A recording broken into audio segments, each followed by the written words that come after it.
Thank you. We have been seeing from chapter 1 the message which is given to Hosea. हम लोग पहले अध्याय से जो वचन परमेश्वर ने होशे को दिया था वो देखते आए हैं. And we have already seen it. The chapter 1 compiles with the rest of the chapter. और पहला अध्याय दूसरे अध्यायों के साथ क्या रिश्ता क्या मेल है वो हम लोग देख रहे हैं. All the details of the message which is mentioned in chapter 1 or in the rest of the chapter. और पहला अध्याय में जो वचन है बाकी के सारे अध्यायों में उसका स्पष्टीकरण किया गया है. Now we began to see the problem among the people of God. अभी परमेश्वर के लोगों के अंदर क्या समस्या है वो हम लोग देखते हैं. The Lord told His people have departed from Him and have committed great whoredom.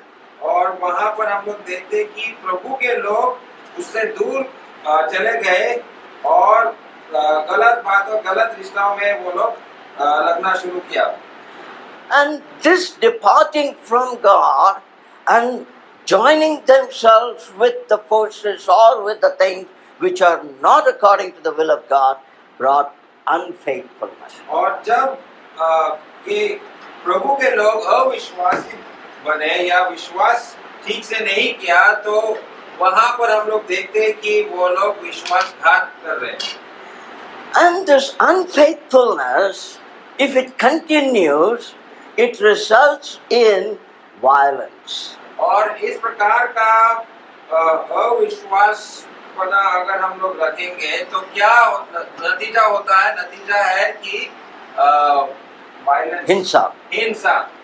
You see, this is not just physical violence. और ये सिर्फ शारीरिक हिंसा नहीं. The physical violence is the manifestation of the violence which is inside us. और वो हिंसा है जो हमारे भीतर हमारे अंदर में जो हिंसा है वो उसके बारे में बात कर रहा है. This is manifested in different ways.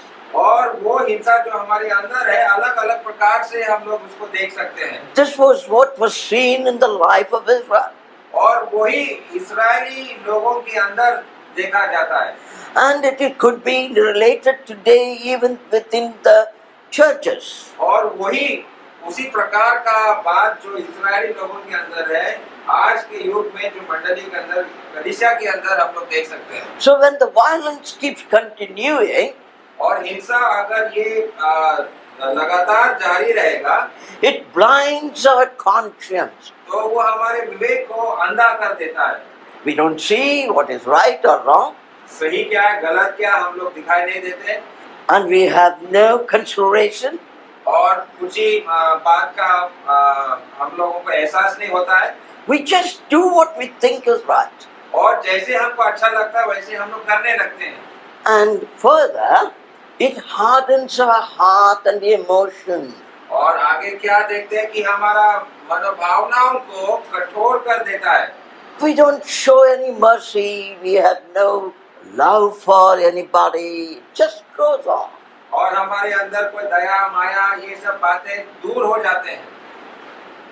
And then selfishness and greed takes the place of love and grace. और जहाँ पर प्रेम और अनुग्रह दिखाना चाहिए वहाँ पर स्वार्थीपना वो हम लोग देखते हैं. You may wonder, all these things could be seen among the people of the world who are not saved. लेकिन यही बातें जो है संसार के लोगों के अंदर हम लोग देख सकते हैं. But the saddest thing is, it is very much present even among God's people, but we are closing our eyes to this reality. लेकिन बात सच है कि ये स्वार्थीपना और लोग ये सारे प्रकार जो है हमारे मंडली के विश्वासियों के भीतर में भी है. Why did Paul write in his epistle, quoting a lot of things which sounded as if it is the worldly thing, that he called it as idolatry? तो पौलुस जब चिट्ठियों में लिखता है तो ये स्वार्थीपना लोग के बारे में कहता है कि मूर्ति पूजा है जो विश्वासियों के अंदर पाया जा रहा है. Why he needs to warn? क्यों ऐसा वो कहता है? If there had been no problem, अगर वहां पर कोई समस्या नहीं था there is no need to warn. तो चेतावनी देने का कोई जरूरत नहीं था And it was a very serious warning. और ये बहुत ही गंभीर प्रकार का चेतावनी है। So, now first we saw unfaithfulness. सबसे पहले हम लोग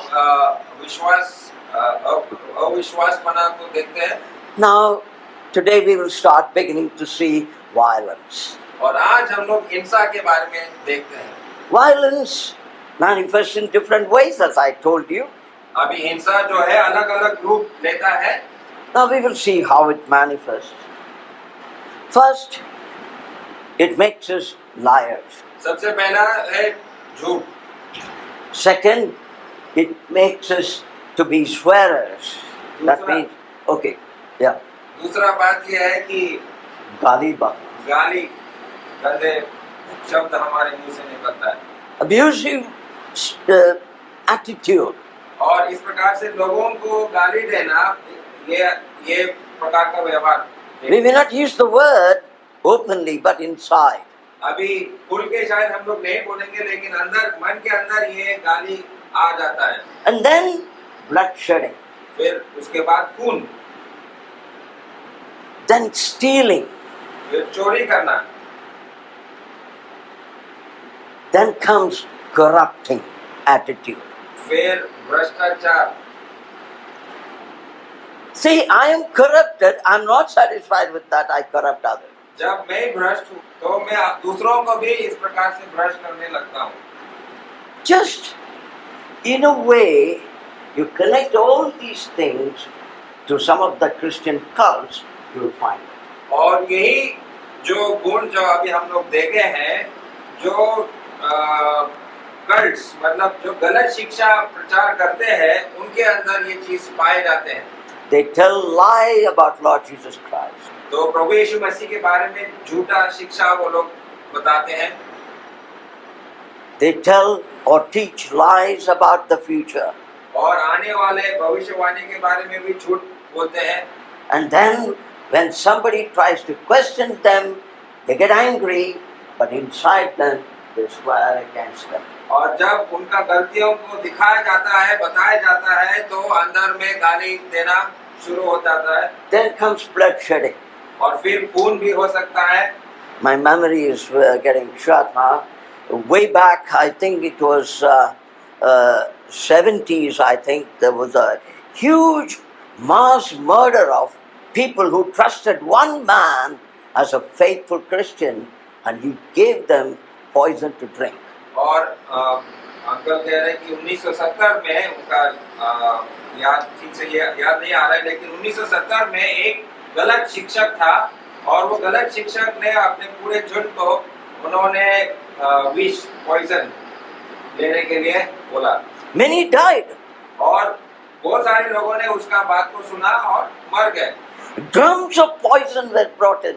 और पूरा ड्रम भर के वो लोग विष लेकर आया था। And from that, one man escaped, and he happened to be a journalist in Time magazine.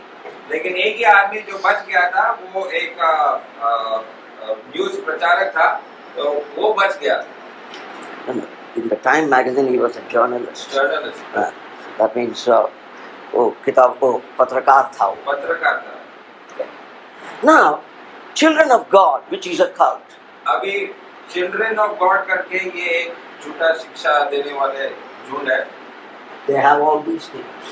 और उनके अंदर इस प्रकार के खून, चोरी करना, भ्रष्टाचार, ये सब चीजें पाए जाते हैं। So, when we begin to be unfaithful to God, slowly all these things keep creeping in.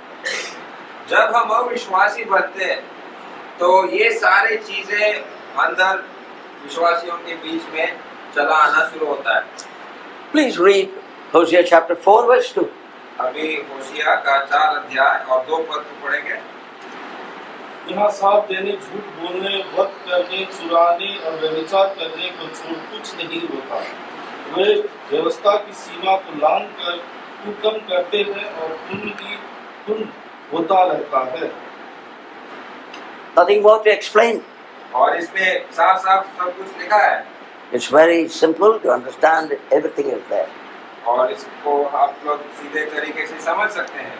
But we may wonder how this all comes in. लेकिन आप सोचने लगेंगे कि ये विश्वासियों के अंदर कैसे आ जाता है। Last week I asked a question पिछले सप्ताह मैंने एक प्रश्न पूछा था and I said that even I do not know the answer. और उस प्रश्न का उत्तर मुझे भी मालूम नहीं। From where did Cain get that idea of killing his own brother?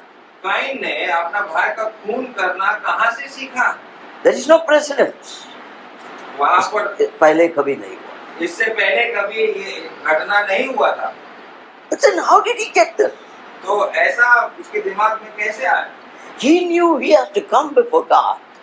उसको पता था कि वो परमेश्वर के सामने आना चाहिए।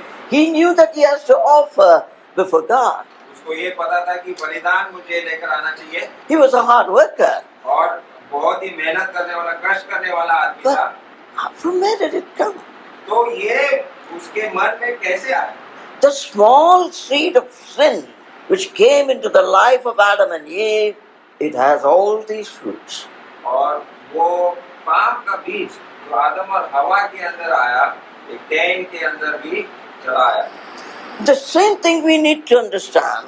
और इसी से हम लोग ये बात समझना जरूरी है।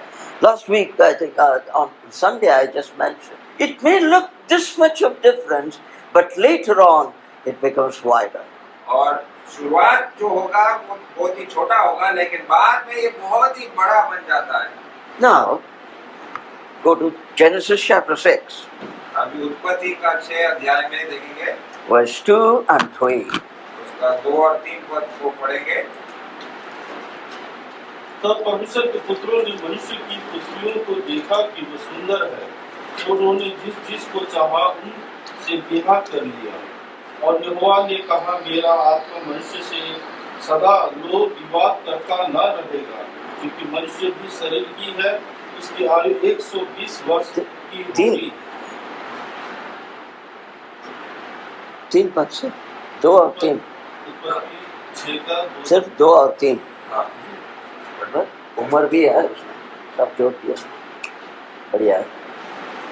Okay, now I do not want to argue on the doctrine of this verse. अभी ये 2 पदों के ऊपर मैं अभी चर्चा करने वाला नहीं हूँ, But in a very simple understanding, लेकिन बहुत ही सीधे तरीके से why did the Lord say, "My spirit shall not strive with man"? तो यहाँ पर ऐसा क्यों लिखा है कि मेरा आत्मा मनुष्य से सदा लोभ विवाद करता न रहेगा? When did he say that? और ये बात परमेश्वर ने कब बोला? When this happened. जब वहाँ पर कुछ पाप हुआ। Why did he say this? तो हम ऐसे क्यों बोल रहे हैं? Because the people were not willing to listen to him. क्योंकि लोग परमेश्वर के बातों को नहीं सुनना चाह रहा था। He made a separation between the godly and the ungodly. उसने एक विभाजन किया. विश्वासी और अविश्वासी के बीच। But these people did not keep that difference. लेकिन लोगों ने ये विभाजन जो परमेश्वर ने बनाया था वो लोग नहीं किया। And that separation did not satisfy them. और ये विभाजन उनको संतुष्ट नहीं किया।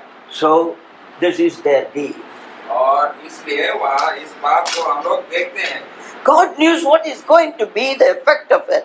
परमेश्वर जानता था कि इसका परिणाम क्या होगा। He must have repeatedly warned them. और वो लगातार उनको बताया होगा। But they did not listen.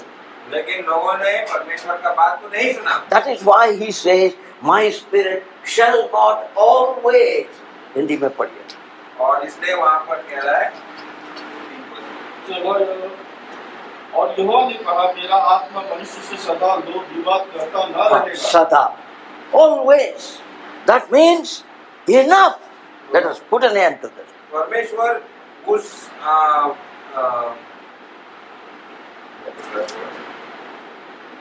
जो विवाद को परमेश्वर रोकना चाह रहा था। There is one verse, something similar to this in the New Testament. You know that? और नया नियम में भी इस प्रकार का कुछ बात लिखा है। The servant of God should not strive. परमेश्वर का दास विवाद नहीं करना चाहिए, because there is a limit to everything. क्योंकि हर बात में एक सीमा है। When it exceeds, when it crosses that limit, you decide enough now. और वो सीमा जब पार हो जाता है तो परमेश्वर कुछ रोकने का बात करता है। Now, you may wonder why I quoted this verse. और शायद आप सोच रहे होंगे कि मैंने ये दो पदों को क्यों दिखाया। Go to Hosea chapter 30, verse 9. यशायाह 30 अध्याय और 9 पद को देखेंगे।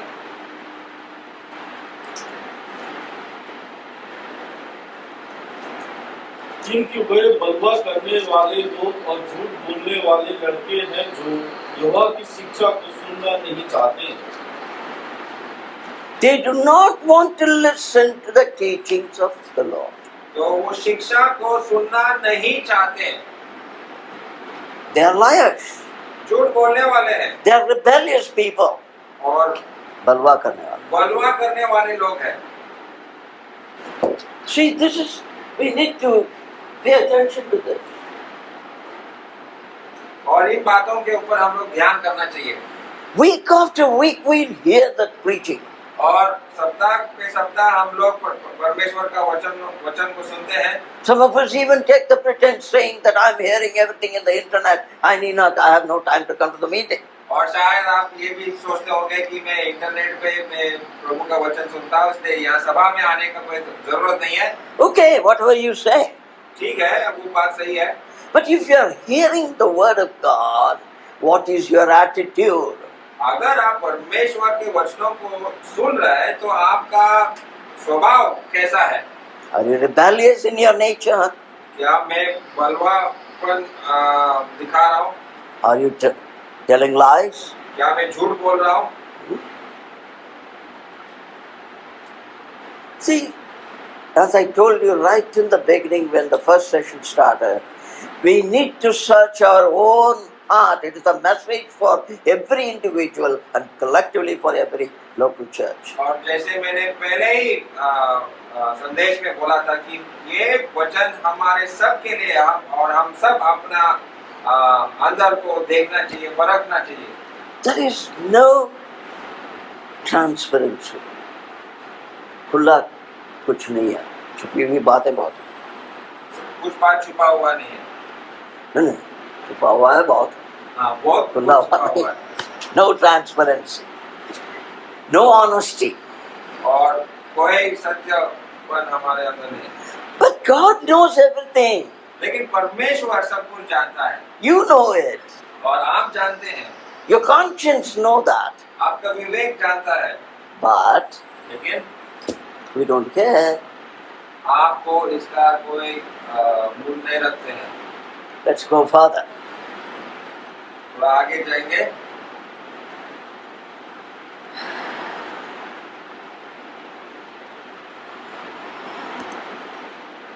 Violence breeds wickedness.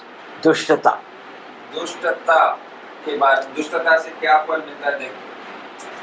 It breeds wickedness.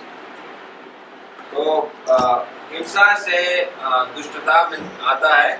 And then evil persists in our life. और दुष्टपन जो है जारी रहता है मेरे जीवन में। And then corruption sets in our life. और मैं भ्रष्ट व्यक्ति बन जाता हूँ। And corruption influences all spheres of our life and others also. और जब मैं एक भ्रष्ट व्यक्ति बन जाता हूँ तो मेरा स्वभाव की वजह से मेरा चारों ओर परिणाम होता है। We listen to the sermons and also the so-called, because the Sunday school children also listen to all about the flood and the cause of flood and everything. और जल प्रलय के बारे में हम लोग सुनते आए, उसके ऊपर बहुत सारे संदेश हम लोग सुनते हैं। संडे स्कूल के बच्चे भी वो जल प्रलय के बारे में सुनते आ रहे हैं। The Lord gave the reason for that. परमेश्वर ने वहाँ पर क्यों जल प्रलय आया वो बात बोला गया है। Why He is going to judge? He has told already. परमेश्वर न्याय क्यों करने वाला है वो परमेश्वर ने बताया। That is there in the Word of God. और वो परमेश्वर के वचन में है। But have we ever sat down to read it repeatedly to understand what the Lord had said there? लेकिन कभी आपने ध्यान से उन पदों को पढ़ा, परमेश्वर क्या बता रहे हैं वहां पर?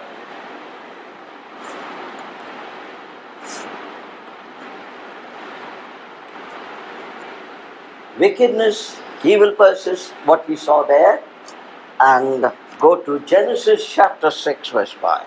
अभी उत्पत्ति 6 अध्याय और 5 पद को देखेंगे। और यहोवा ने देखा कि मनुष्य की बुराई पृथ्वी पर बढ़ गई है और उनके मन के विचार में जो कुछ उत्पन्न होता है सो निरंतर बुरा ही होता है। Nirantar? होता है। बुरा Okay. Now the question before us. Is it talking about one man अभी बात यह है कि ये एक ही इंसान के बारे में बात कर रहा है क्या, or two या दो व्यक्ति के or बारे में, 1,000? या 1000 लोगों के बारे में? It is talking about the entire human race. यहाँ पर पूरे मानव जाति के बारे में बता रहा है। Now I told you that wickedness influences others.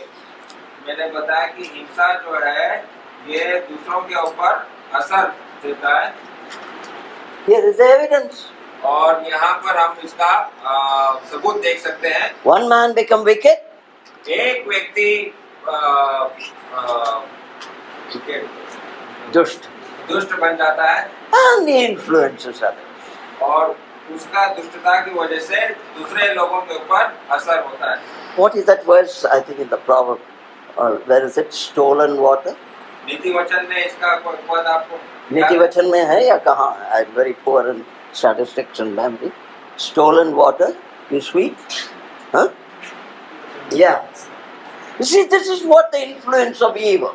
और वो नीति वचन में लिखा है कि जो पानी हम चोरी करते हैं वो ज्यादा मीठा रहता है करके, ऐसा है। तो इस प्रकार का स्वभाव हम लोग देखते हैं।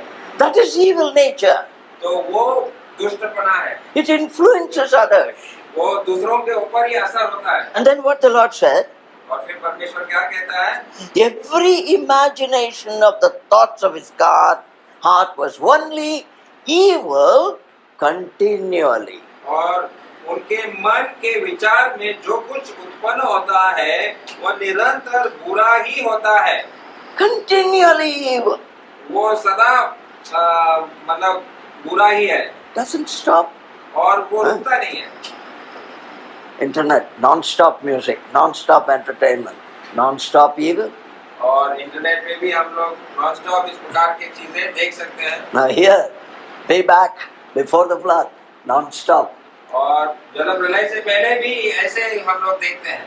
Continually the imagination is evil. उनका जो सोच विचार हमेशा बुरा ही है। Just think it over. How is it possible? और ये कैसे संभव है? That is what I showed you. It blinds your conscience, hardens your heart. You don't see anything और different. वही बात हमने देखा कि हिंसा जो है हमारे आंखों को अंधा कर देता है, हमारे हृदय को कठोर कर देता है। Okay, go to same chapter, verse 11 और वो उत्पत्ति and 6 12. अध्याय 11 and 12. और 11 और 12। उस समय पृथ्वी परमेश्वर की दृष्टि में बिगड़ गई थी और उपद्रव से भर गई थी, और परमेश्वर ने पृथ्वी पर जो दृष्टि की तो क्या देखा कि वह बिगड़ी हुई है, क्योंकि सब प्राणियों ने पृथ्वी पर अपनी अपनी चाल चलना बिगाड़ दी थी। What is it? 11 पद में क्या लिखा? What is written in verse 11? The earth was filled with उपद्रव, उपद्रव से Upadrav. भर गई Okay. थी। Upadrav, hinsa. Filled with violence. तो यहाँ पर हम लोग 11 पद में देखते हैं कि दुनिया जो है उपद्रव या हिंसा से भरा हुआ है। See, he disobeyed. Adam disobeyed in the Garden of Eden. हवा और आदम दोनों ने आज्ञा को तोड़ा, It brought curse upon all the creatures. और उनके वजह से अभिशाप पूरे मानव जाति के ऊपर आया। We read about it in Romans also, in the epistle to the Romans. और रोमी का चिट्ठी में वो सब बातें लिखा गया है। But here what we read, लेकिन यहाँ पर हम लोग क्या पढ़ते हैं? before God, earth was fully corrupt. Before, before in the sight of God. अच्छा, परमेश्वर के सामने ये सब भ्रष्ट हो गए थे And it was filled with violence. और उपद्रव या हिंसा से भरा हुआ था। We saw there shedding blood. और हम लोग देखते हैं कि वहाँ खून हुआ है। There is no hesitation. They can kill anybody anytime they want. और Free for all. खून करना बहुत ही मामूली बात है, जब चाहे वो किसी का भी खून हत्या कर देता है।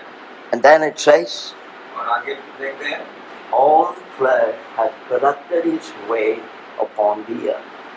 12 पद में कि वह पृथ्वी पर जो दृष्टि की थी, क्या देखा कि वह बिगड़ी हुई है और सब प्राणियां ने पृथ्वी पर अपनी अपनी चाल चलन बिगाड़ लिया था। It's very sad, isn't it? तो ये बहुत ही दुखी बात है ना। You know, we enjoy the present nature. आज प्रकृति को देखते हैं, बहुत अच्छा है, सुंदर है। And we enjoy the hill. और पहाड़ों को जो देखते हैं बहुत सुंदर है। And we enjoy the snow-capped mountains. और बर्फीले पहाड़ों को भी हम देखते हैं, बहुत अच्छा लगता है। When I was sharing about this early in the morning as we were waiting for a bus and ticket to a servant of God, and he said, he smiled and he said, Raghu, do you know this is a corrupted earth? If it was a proper earth, how beautiful it would be. तो हम you were in Kathmandu In Sikkim. तो We were waiting for a bus. तो सिक्किम में brother और एक भाई के साथ बस के लिए खड़े थे और वो सुंदर पहाड़ों को देख रहे थे और वो ब्रदर बोल रहे देखो ये सुंदर तो लग रहा है, लेकिन अगर पाप नहीं होता तो और कितना सुंदर होता। That's it. Man has corrupted everything which was given in his hand. मनुष्य ने सब कुछ बिगाड़ दिया जो उसके हाथों में आया। Why God is saying all this? क्यों परमेश्वर ये सब बातें बता रहा है? Why he has to tell that to Hosea about Israel? और होशिया को परमेश्वर ये सब बातें क्यों बता रहा है? Right from the time of Adam, this has been continuing non-stop.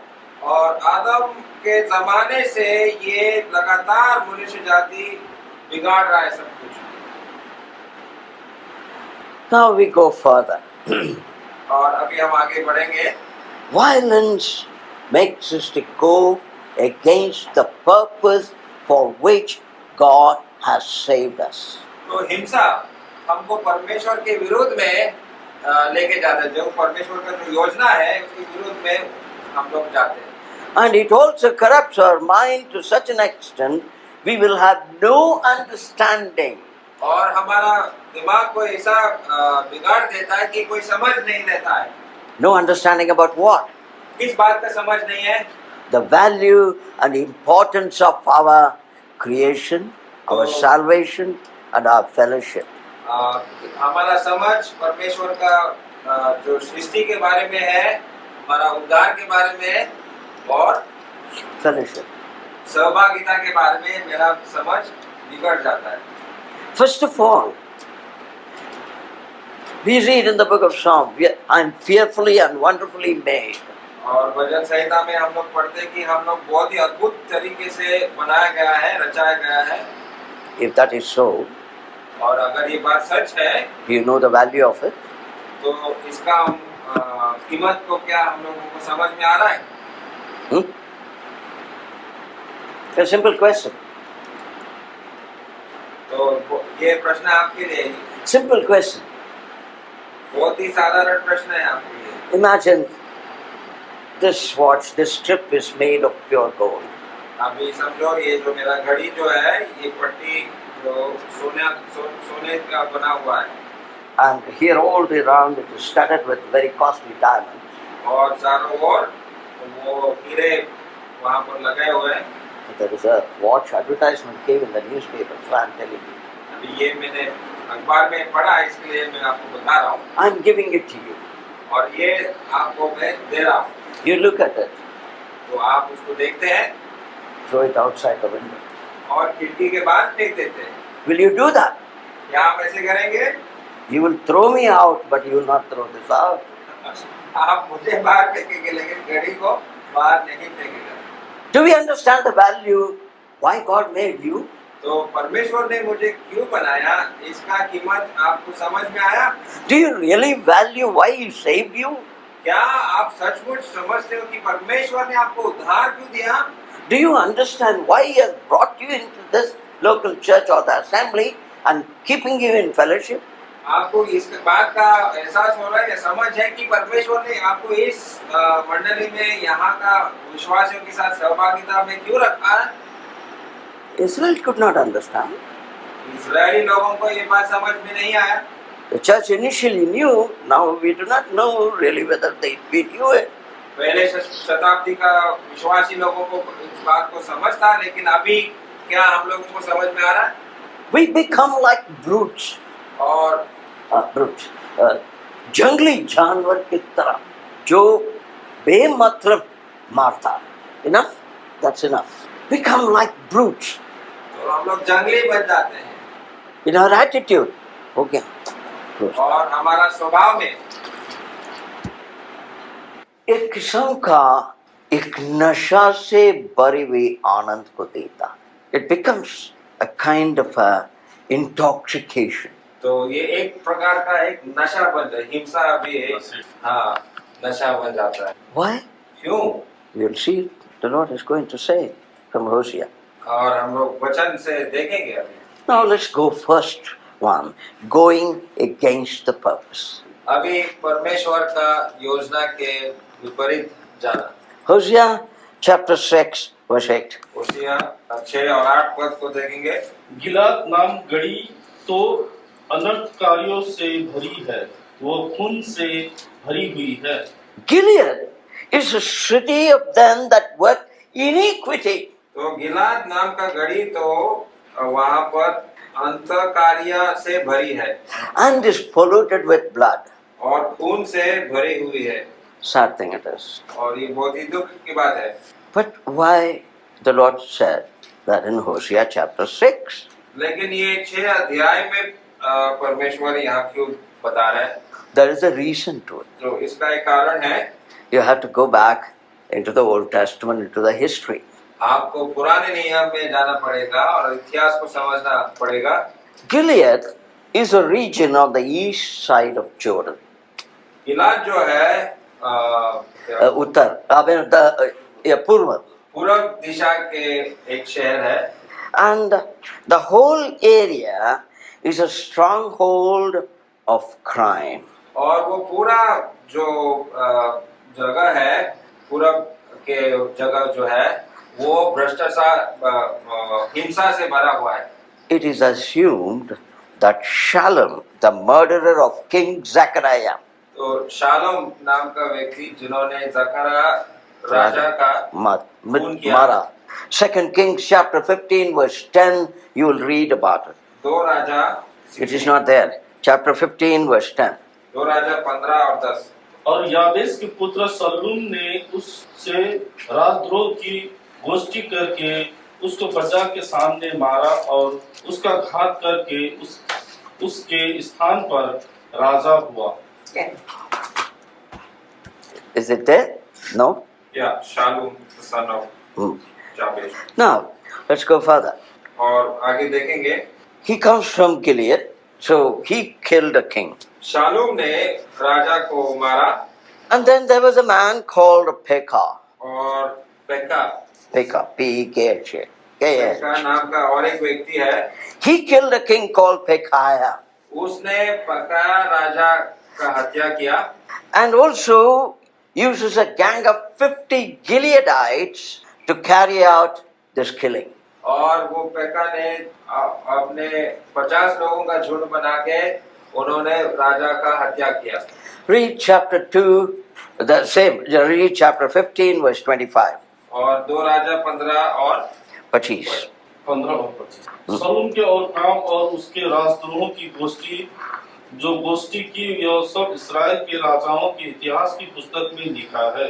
25. The names are written there. उसके सरदार रमल्याह के पुत्र पेकह ने उससे राजद्रोह की गोष्ठी करके सोमरोन के राजभवन के गुम्मट में उसको और उसके संग और अबगोब और अय्यर को मारा और पेतह के संग 50 गिलादी पुरुष थे और वह उसका घात करके उसके स्थान पर राजा बन गया।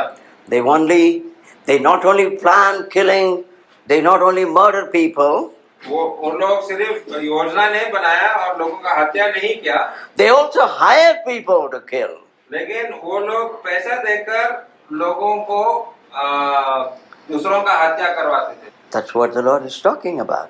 और वही परमेश्वर यहाँ पर बता रहा है। They work iniquity और वो हिंसा में काम करते हैं and they are polluted with blood. और खून से भ्रष्ट हो गए। But what was the purpose of Gilead? लेकिन गिलाद का मूल कारण क्या था? And they did not live according to that purpose. और उनका जो परमेश्वर ने उनको क्यों रखा था? Turn to Jeremiah chapter 8. तो यिर्मयाह उसका 8 अध्याय verse 22. और 22 पद, यिर्मयाह 8 और 22। और गिलाद देश में कुछ बलसान की औषधि नहीं, क्या उसमें कोई वैध नहीं? यदि है तो मेरे लोगों के घाव क्यों चंगे नहीं हुआ? What is it written? औषधि, Nepali, you have got it. कुछ बलसान की औषधि। Please, Nepali, please read 8:22. के गिलादमा कुनै मलम छैन अथवा के त्यहाँ कुनै वैद्य छैन, तब किन मेरो प्रजा छोरीको स्वास्थ्य? Gilead were known for his balm, a medicine. तो गिलाद में एक मलम और औषध के लिए वो जाना जाता था। प्रसिद्ध था. And that used to heal the wounds and soothe pain. और वो मलम किसी के ऊपर चोट आया, घाव हुआ तो उसको लगाने से वो आदमी ठीक हो जाता था। A non-living product could heal and soothe pain. और ये मलम किसी का चोट को ठीक कर सकता था। From such a land वहाँ से, उसी जगह गिलाद से came violence. हिंसा बाहर निकला And they shed blood. और उन्होंने खून करना शुरू किया। This land should have been the source of bringing enlightenment and healing to the people. तो गिलाद के लोगों से दूसरे लोगों को दवाई देना, उनका समझ देना जरूरी था। They could have healed them with talking about the goodness of God and healed the spiritual sickness. और आत्मिक रीति से भी वो लोगों को मलम दे सकता था। But they didn't do that. लेकिन वो बात उन्होंने नहीं किया। They spread death. उन्होंने मृत्यु को फैलाया। They spread destruction around them. और चारों ओर उन्होंने डिस्ट्रक्शन मतलब तोड़फोड़, नाश किया। So bloodshedding activity was carried on in this land. तो खून के प्यासे ये लोग बन गए थे। This was the saddest thing about Gilead. और ये गिलाद के बारे में ये बहुत ही दुखी बात है। The very purpose why he gave that land to them, made them to dwell there and showed them what they can produce out of it for the physical need of the people. और जिस कारण से परमेश्वर ने उनको गिलाद में रखा था कि वहां से वो लोग दूसरों का मदद कर पाएंगे, समझ दे पाएंगे, तो वहां पर क्या देखने को मिलता? That will also motivate their characters to help others. और वहां से वो दूसरों को मदद करना चाहिए था। Whereas the opposite happened. लेकिन उसका विपरीत हुआ, उल्टा हुआ। Going against the purpose. परमेश्वर का योजना के विरुद्ध वो लोग चले गए। The church need to think it over. और मंडली भी इन्हीं बातों को सोचना चाहिए। We also need to think it over individually. विश्वासी लोग, हम लोग भी इन बातों को ध्यान से समझ में आना चाहिए। We stop here because our time is up.